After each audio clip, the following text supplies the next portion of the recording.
आता आमदारांनी जाहीर केला तर जिल्हाध्यक्ष म्हणून मी पण जाहीर करून टाकतो. चालणार आहे का तुम्हाला? चालतंय ना? सगळ्या लोकांचं समर्थन आहे. आम्ही पण फीडबॅक घेतलेला, अतिशय चांगला उमेदवार त्या ठिकाणी आहे. पोखरापूर मध्ये त्यांच्याकडे फक्त 1-2 गावात त्यांची मतं आहेत. गलनवाडी, पाटलेवाडी आणि बिटले पण काय सगळं नाही. आणि गपचूप त्या ठिकाणी व्यवस्थित जर झालं, दमबाजी वगैरे काय नाही झाली, तर तिथून सुद्धा आपल्याला मतदान मिळणार. पण त्यांची दादागिरी असते. उज्ज्वला थिटेसारख्या महिलेला अर्जच भरायला द्यायचं नाही, बिनविरोध करायची. आता कळलं सगळ्या महाराष्ट्राला, देशाला कळलं सगळ्या. इंग्लंड अमेरिकेपर्यंत गेलं.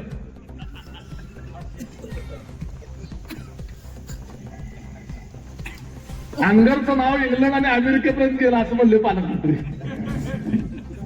त्या इंग्लंडच्या राणीला प्रश्न पडला की भारताला ज्या वेळेला स्वातंत्र्य दिलं त्यावेळेला जी यादी केली होती, कुठल्या कुठल्या गावाला स्वातंत्र्य द्यायचं आहे, त्याच्यात अनगर राहिलं का काय? कारण सगळ्याच गावामध्ये निवडणुका होत्या, तर हितच होत नाही म्हणजे राहिले होते. 70 वर्ष बिनविरोधाची परंपरा आणि कशाची घंटेची परंपरा, दादागिरी करून तुम्ही त्या ठिकाणी बिनविरोध करताय. आणि आज सगळ्या जगाला कळलं. बाकीला तर आता नुसतं काय म्हणतात त्याला, मुख्यमंत्र्याला तीर म्हणून सांगत गेला असता, बघा नगरपंचायत बिनविरोध केली, मुख्यमंत्री दिले झापड देतोय तुला, कसली बिनविरोध केली, सगळ्या आवडून आलेली पक्षाची. बस तिकडे म्हणले असते जाऊन पालकमंत्र्याला म्हणले असतील, मुख्यमंत्री कशालाही तुटं घेतले पक्षात, ते यायला आल्यावर चांगलं नाव आहे सोडून फार पक्षाची आबरू झालं दिसून. एका बाईच्या नादाला एवढं असतं कुठं त्रास द्यायचा. 2 बाई आणि तिला 1 मुलगा, काय 2 मतं पडली असती विरोधात, काय बोंबल असतं का? आणि असते ना तुमची त्या ठिकाणी नगरपंचायत. एवढं त्या ठिकाणी त्या बाईला मारण्याच्या करता त्या महिलेला, भगिनीला आपल्या, तिला तिथं अर्ज भरू नये म्हणून रस्त्याच्या दुतर्फा सगळं गुंड लोक हातात काट्या लाट्या तलवारी घेऊन, अरे काय करणार ती महिला? अशा पद्धतीची दादागिरी तुम्ही करता. एका गरीब महिलेला तिच्या आयुष्यात उद्ध्वस्त केलं. 30 एकर बागायत जमीन असताना तिला त्या ठिकाणी विस्थापित केलं, गावातून बाहेर काढलं, तिचं शेत जाळून टाकलं, तिचं घर त्या ठिकाणी लुटून नेलं, तिचं उसाचं बिल सुद्धा तुम्ही तिला दिलं नाही, तिच्या मुलावर अट्रॉसिटी केली, त्याला कुठेही ऍडमिशन मिळवलं नाही अशा पद्धतीचा शहरात तिला दाखल्यावर नेला. अशा पद्धतीने एका विधवा महिलेचं पूर्ण आयुष्य, तिच्या कुटुंब आयुष्य उद्ध्वस्त करण्याचं काम तुम्ही केलं. ज्या कुटुंबाला तुमच्या आयुष्यभर सेवा केली, तिच्या नवऱ्याला यांच्याकडे आयुष्यभर यांच्या पाय दाबण्याचं काम केलं, यांच्या चपला उचलण्याचं काम केलं, त्या सासऱ्यानं 40 वर्ष गावची पोलीस पाटीलकी केली, यांची पापं सगळी झाकून नेली. आणि त्या कुटुंबाच्या बाबतीमध्ये ज्याने आपल्याला 2 पिढ्या 3 पिढ्या आपल्या कुटुंबाची सेवा केलेली आहे, त्या कुटुंबाच्या घरावर तुम्ही दरोडा टाकता, त्याच्या मुलावर अट्रॉसिटी करता. अरे कुठं फेडणार आहे पापा ही सगळी? अशा किती आमदार साहेब, हजारो कुटुंबाचा तळतळ,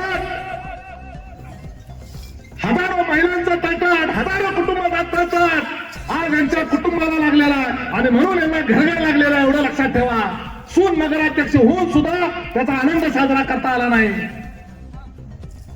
ज्या दिवशी खऱ्या अर्थानं अनगरचा नगराध्यक्ष अधिकृत जाहीर झाला, त्या दिवशी मोहोळचा नगराध्यक्ष पराभूत झाला. त्यामुळं अनगर मधल्या फटाकड्या उडवता आल्या नाही. आणि डिक्लेअर व्हायच्या आधीच आमची बिनविरोध म्हणून जल्लोष केला, फुगड्या खेळल्या.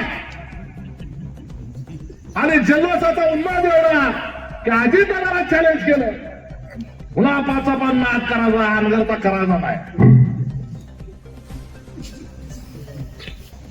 स्वतःच्या गावात कोणती बिनकुळ्या काढतात. आणि लोकशाहीमध्ये मताच्या माध्यमातून या सर्वसामान्य मतदाराच्या, संपूर्ण तालुक्याच्या मतदाराच्या माध्यमातून त्या ठिकाणी लोकांची मनं जिंकायची असतात. अशा पद्धतीने उज्ज्वला थिटेला अर्ज न भरू देता जी निवडणूक लढवलीच नाही ती निवडणूक न लढताच जिंकल्याचा उन्माद आणि जल्लोष तुम्ही साजरा करत होता. मूर्ख आहे का सगळा तालुका आणि महाराष्ट्र? आणि अजितदादाला चॅलेंज करता. ज्या नगरपंचायतीचा नगराध्यक्ष झाला म्हणून ज्या तुम्ही जल्लोष करत होता ती तुमची ग्रामपंचायतीची नगरपंचायत करून दिली ती अजितदादाने करून दिली. ज्या पैशाचा माज तुम्हाला आलेला आहे तो कारखाना मंजूर करण्यात झाल्यानंतर त्या कारखान्याला कर्ज पुणे जिल्हा मध्यवर्ती बँकेनं पैसे टाळण्याला दिले म्हणून तुमचा हा कारखाना उभा राहिला. तो कारखाना उभा राहिला म्हणून तुमचं 50 कोटीचं चेअरमन हाऊस उभं राहिलं. तो कारखाना दिला म्हणून तुमचं हे साम्राज्य उभं राहू शकलं. त्या अजित पवारांनी आणि शरद पवारांनी ताकद दिली म्हणून तुमचं हे सगळं सामर्थ्य साम्राज्य आणि पैसा उभा राहिला. आणि त्या पवार कुटुंबाला त्या पवारांना तुम्ही चॅलेंज करता. किती मास ते पुढच्या टप्प्यात एक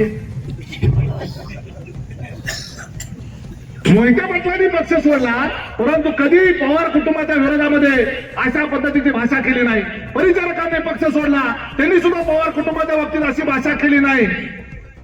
बागेल कुटुंबाने पक्ष सोडला त्यांनी पवार कुटुंबाच्या विरोधात अशी भाषा केली नाही. सोपल साहेबांनी सुद्धा पक्ष सोडला.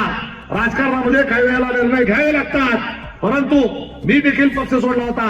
एक शब्द अजितदादाच्या विरोधात बोललो नाही. बाबादादांनी पक्ष सोडला एक शब्द अजितदादाच्या विरोधामध्ये नाही. पण ही अवलाद कसली आहे बघ. अजितदादाला चॅलेंज करायला गेले बापाया ध्यानात आला लय गोळ झाला. या खंडातला विरोध नगराध्यक्ष या खंडातला माफीनामा आशिया खंडातला सगळ्यात सुपरफास्ट माफीनामा. आदल्या दिवशी वाघ झाला होता. 12 तासात वाघाचं मांजर झालं. लगेच म्याव करायला लागलं. लई जोश आला होता. काय थोडं तरी लाज बाळगायला का. 15 दिवस झालं नाही पक्ष सोडला की लगेच एवढा मास. विचार करा यांचा जर आमदार निवडून आला असता यांचा नगराध्यक्ष निवडून आला असता तर कसं तुम्हाला रोलर खाली चिरडलं असतं का नाही सांगा. आणि त्या अनगरला जर तहसील कार्यालय झालं असतं मग मला माहित आहे ना म्हणूनच बोलतो. अनगरला जर तहसील कार्यालय झालं असतं ते 2 गाबरी अशी खुर्च्या टाकून बसली असती. कोण आहे तिथल्या गावच्या पोटाला ह्यांचं जे पाळलेलं असतं ना गावातलं त्याला बसवलं असतं. कोण कोण आलंय कोण येत ना त्यांना हे कोणाचं आहे आपलं आहे का. आपलं नाही तहसीलदारला ह्याचं काम करायचंच नाही. अहो लय किरकोळ काम आहे. उतारा द्यायचा आहे फक्त. वर्षभर द्यायचा नाही उतारा. किती मौज आहे उतार्यावर 50,000चा 1 शून्य वाढवून टाकता येईल. उद्या चुकून पडलं रिस्क 153 प्रमाणात करत चालू होतच केस. 155 असते ना. हस्तलेख हस्तदोष त्याला हस्तदोष म्हणतात. हस्तदोष लिहिताना चुकलं त्याची केस चालवावं लागते 155 प्रमाणात. हिसक खात बस ना. 50,000च्या जागेला 5 लाख केला का 5 कोटी केला. तहसीलदारच्या हातात रजिस्टर ऑफिस तिथं नेलं. खरेदी खत करायला तुम्ही तिथे गेला की त्याच्यावर नजर लागायच्याकडून पैसे कुठून आले एवढं सगळ्यावर नजर. उज्ज्वला तिथेनं अर्ज भरला. आम्ही वकील सगळी दिली होती. अर्ज सगळा व्यवस्थित भरलेला होता. सूचकाची सही नाही म्हणून अर्ज बाद केला. आता सूचक कोण आहे तर तिचा मुलगा आहे. उज्ज्वला तिथेचाच मुलगा सूचक. दोघांनी म्हणून अर्ज दिला दिसते की नाही फोटो. मग सूचक तिथं आहे. एकूण 7 सह्या होत्या. 7 पैकी 6 सह्या झाल्या आणि 1 सही कशी गायब झाली.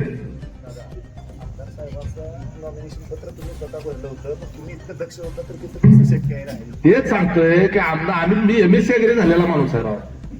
त्यांच्यासारखं काय म्हणत त्याला दुसरी पोरं शाळेत बसून मी नाही पास झालो. रितसर मी बोर्डात आलेला आहे आपल्या मूळच्या 10वीला. BSc agree MSc agree distinction मध्ये असं नाही की ढकलून पास झालो. हा? भरून गेला असतो की आपण राहिलं सरपंच अहो याने जरा आता विचार करा, अप्पर तहसील कार्यालय तिथं असतं, अर्जच भरायला तिथं जायचं. उद्या ग्रामपंचायत तुमची निवडणूक लागली